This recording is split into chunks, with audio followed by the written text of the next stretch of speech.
Hello, hello, ladies and gentlemen. I'm your host, Behram Kazi, and welcome to this exclusive interview by Grassroots Cricket of New Zealand's spearhead right arm seamer, who across formats now has over 200 wickets. I'm talking about Matt Henry. Matt, thank you so much for taking out the time. It's an absolute pleasure to have this opportunity to record with you, and I hope Pakistan has treated you well thus far. Thanks for having me. Yes, we've been looked after incredibly well. And I suppose, coming back here again, it's an absolute pleasure. Yeah, well, it's absolutely lovely to have you guys over here. And Matt, tell me, so Pakistan was deprived of hosting international cricket for a long time in between, nearly a decade. And you, having not toured the country prior to 2023 or end of 2022, what was your perception of Pakistan? And has that changed ever since you've spent some time here? Yeah, I think coming here it's all about adjusting yourself to conditions, right? I think coming here and you hear a lot about reverse swing, and you look at the history of, I suppose for me, is the fast bowlers that have come from Pakistan. You've always had genuine pace, great Yorkers, and reverse swing. So I think the elements that for a country like New Zealand coming here is something we have to work on, and it's always exciting when you get presented with new challenges. Awesome. And you've been in and around the New Zealand international setup for nearly a decade now, 8 to 9 years. And at times you've been on the periphery, but off late you've gotten consistent chances across formats. And, at one point before your international career even started, you had a career threatening injury. So, how would you reflect back on your career and moving forward? What are your goals and ambitions? Have you set any particular targets for yourself?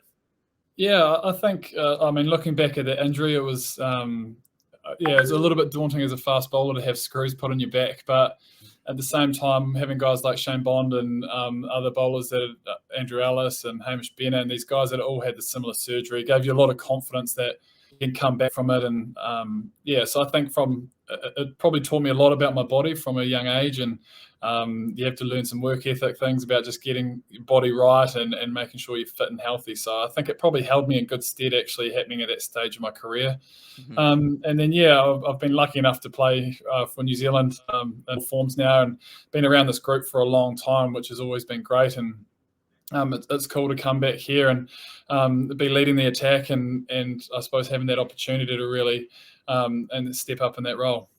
All right. And in terms of like targets, if you wish to take a hat trick prior to this tour, well, you have that now. So, congratulations on that. You mentioned Shane Bond, and that's actually a bowler who a lot of people they liken you to him, given that you guys have very similar bowling actions. And you've probably been asked this question a lot of times throughout your career, but did you consciously model your bowling after Shane Bond? What's the story there? I wouldn't say consciously, no. As a kid, you're a New Zealand fast bowler. You'd always pretend to be him in the backyard when you're playing backyard cricket. But I think from that point of view, you're growing up and you're tweaking with the actions, you're learning things, and you're trying to bowl fast when you're young. And it's you're definitely not done by design. He definitely had a great action, and he could really fire the ball down at a good rate of knots. So.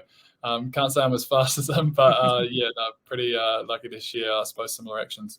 Is Shane Bond one of those bowlers, though, that you grew up admiring? And are there some other names who you looked up to when you were an aspiring cricketer and were young? Yeah, definitely. I've been lucky enough to have Bondi as a bowling coach, and I suppose being able to know Bondi through he lives in Christchurch as well, and someone you can kind of talk to around bowling and bits and pieces. He's been really helpful and beneficial for me throughout my career, and especially around that time about having that surgery, be able to, I suppose, catch up with him, and I suppose learn about his experiences and kind of get through the other side of it. He's been fantastic. And yeah, there's lots of bowlers. Glenn McGrath's another one. Growing up, watching him bowl he was definitely one of my idols growing up, and obviously being a Kiwi, Shane Bond's definitely one of them too. Absolutely. Well, we all love Shane Bond over here in Pakistan as well. Any Pakistan paces that you looked up to, maybe, perhaps? Well, I think Shah, watching him bowl was always exciting. I think as a quick bowler, be able to see someone push off the sight screen like he did and just bowl absolute thunderbolts was always exciting, and I suppose inspirational for guys trying to bowl fast in the backyard. But yeah, and then you've got so much history in fast bowling and reverse swing with Yorkers, with Walker and everyone. So no, it's always been cool to watch Pakistan bowl. All right, lovely. And so now let's talk a little bit about New Zealand. And they had a memorable World Cup campaign back in 2019 and missed out on the trophy by the barest of margins, in the words of the great Ian Smith. So, talk us through that tournament, that journey, which was personally really, really fruitful for you. You got 14 wickets, and no one will ever forget your performance versus India in that semi final, removing KL Rahul and Rohit Sharma early and finishing with figures of 3 for 37. So, talk us through that time in your career. Yeah, I think going to England was an exciting World Cup for us. We played some really scrappy cricket. I think that was probably when you look back on how we were finding ways to win games of cricket from probably tough situations as well. And I think that probably showed a lot of character about our side and how we were playing cricket. So we never had a game where we kind of put it all together. And I think that for us led us into some in a good place moving forward into knockout cricket. I think we've been putting ourselves into some pressure situations and played some strong cricket throughout. And then coming to that semi-final, which was a unique game of cricket in itself, played over 2 days, and we knew that we were going to have to bowl well up front and be able to create some sort of run rate pressure. And I think from our bowling point of view, that taking wickets is the best way to do that. So to have the start that we did, but we managed to keep putting pressure on through the middle. Mitchell Statner bowled a beautiful spell. Everyone chipped in different areas, and I think that's probably what was the highlight of that semi-final was the way we went about our work, and we could keep creating pressure against a very, very strong Indian side who had played some fantastic cricket that whole tournament. So, yeah, and then moving on to the final, obviously it was a tough way to finish the World Cup, but in saying that, once again, we played our style of cricket and we did it the way that we wanted to, and I think it gave ourselves the best chance and to get to a super over and draw the final result. And the super over was obviously a bit of a tough one, but yeah, I think the way we played our cricket was something that we look back on very proudly. Well, I can tell you this, that everyone in Pakistan was Team New Zealand that day, and everyone had their hearts broken as well, if that provides any solace at all. But do you think that was the best you've ever bowled in that World Cup, particularly that semi-final? I mean, 14 wickets. You were quite the star for New Zealand. Yeah, I think for me, going to England the year prior to Kent and knowing that we had a World Cup there in 2019, I wanted to give myself the best chance possible to be ready for that tournament. I think that was probably a great experience for me with Kent. We played some really good championship cricket, but we also made the final in the one-day competition, the Royal London Cup, and to be able to play the final there at Lords against Hampshire, unfortunately, we lost that as well.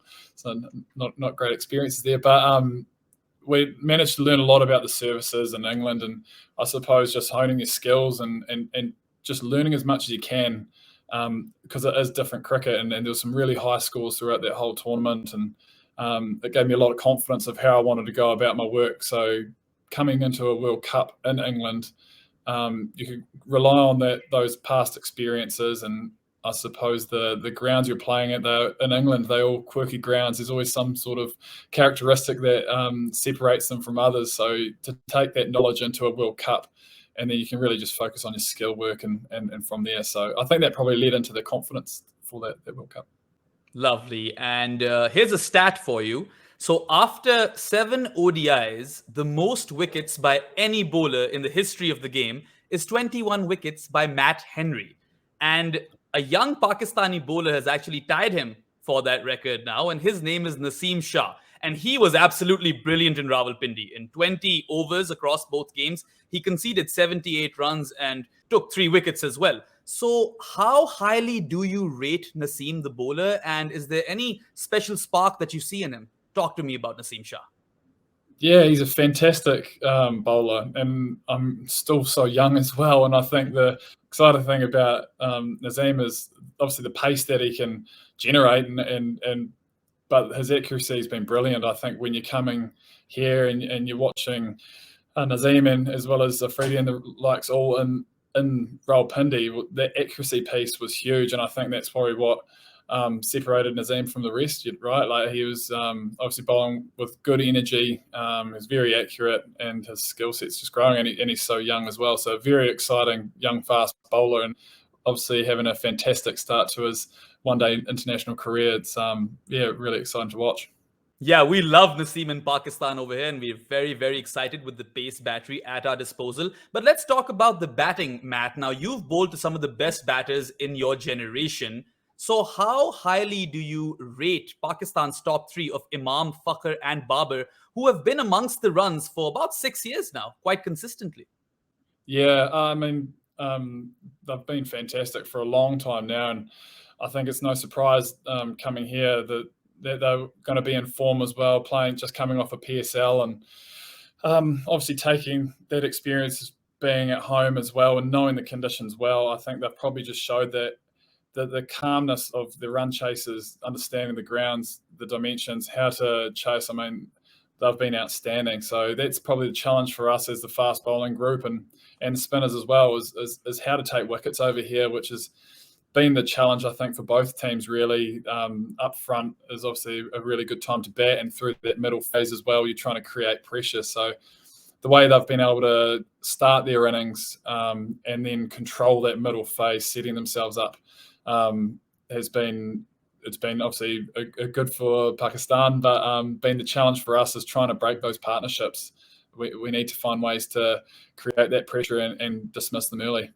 So, on that same point, Matt, Pakistan is considered as one of those countries in the cricketing circuit which is very, very unforgiving for fast bowlers. So, what has your experience been like now that you've bowled in all three formats in Pakistan of late? Yeah, it is. It's obviously a very challenging place to come bowl. I think, like coming here for the Test cricket as well, you took a lot in. We played all our games here in Karachi, which tended to be a lot of reverse swing. But then coming here for the T20s, we were presented with different challenges at Lahore, and I think we adapted quite quickly to those conditions. And then going to Rawalpindi, which was different again, where they were a lot flatter. Reverse wasn't much of a had much of an impact on the game. So coming back here to Karachi, we'll probably assume there'll be a bit more of reverse swing, which will probably bring the fast bowlers back into the game probably later on in the innings. But I think something that you haven't here is that power play, those early on when the ball is new, is actually a really good time to bat. So it's about trying to still be positive and trying to find ways to attack and take wickets, because that's the best way to stem the flow of runs. So for us, it's a challenge here in Pakistan as a fast bowler, but it's something that we're excited about, and it's something that we know that we can back ourselves to break this partnership and bring ourselves back into the series. Well, I think you've done quite well yourself. You've been the pick of the bowlers, or one of the best bowlers on show over here for New Zealand, and you're doing extremely well.